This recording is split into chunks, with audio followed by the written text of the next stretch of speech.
Good morning, guys. Bill McMillan here with NDWX.com. A quick video update for you Wednesday morning about 7:30 as we take a look at the radar and we see a couple of areas of showers and thunderstorms on the local radar across southeastern portions of the state and then across northern and northwestern portions of the state as well. And really, this is going to be the wild card, so to speak, today when we,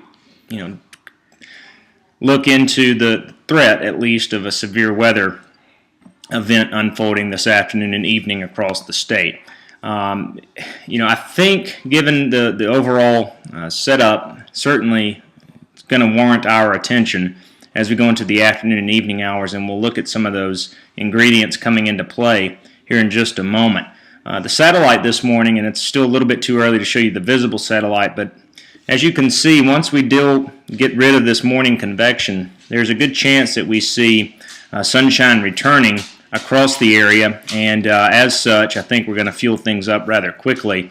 If we don't, then that will put a lid, so to speak, on severe potential this afternoon and evening. But nonetheless, the Storm Prediction Center has most of the state outlined with a slight risk of severe weather, and again, the wild card is going to be whether or not we can get rid of the morning convection and the clouds, heat things up and fuel things up, so to speak, again for the afternoon and evening hours. And if we can, don't be surprised if at least a portion of this is upgraded to an enhanced risk with updates later today.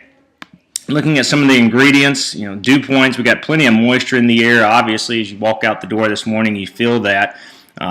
This may be a bit aggressive, but certainly 70-degree plus dew points, a good bet all across the state this afternoon. And then you factor in that precipitate water values are going to be exceeding 2 inches in spots across central Indiana this afternoon. It's not going to take much to tap into some of that available moisture and really produce some localized torrential downpours. I wouldn't be surprised, similar to yesterday, to see rainfall totals in excess of 2 inches across localized areas across central Indiana. And finally, when we look at our CAPE values, or convective available potential energy, really, guys, this just is a simple way of saying this is kind of just the available fuel to tap into for strong to severe thunderstorm potential, and anything over 2,000 is enough to get those severe thunderstorms going. And as you can see here, at least based off of the high resolution NAM CAPE values, we've got some CAPE, approaching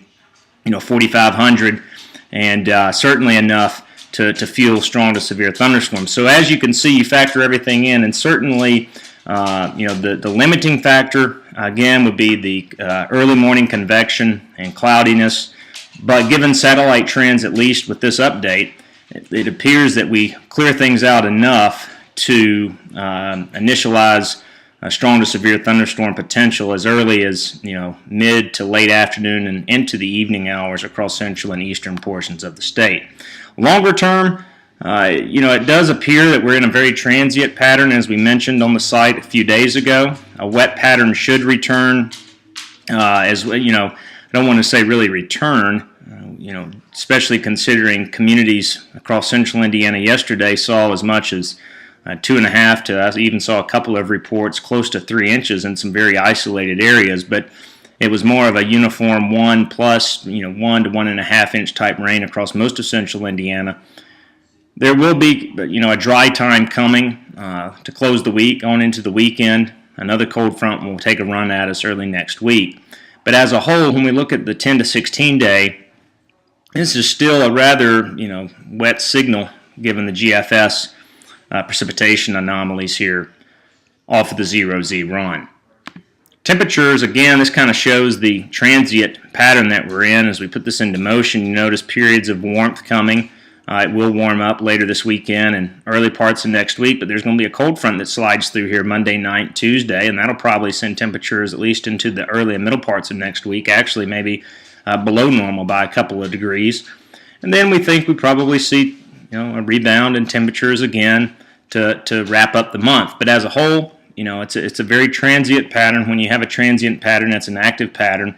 And when you've got that battle taking place, it's certainly one that would favor multiple storm chances out there over the next couple of weeks.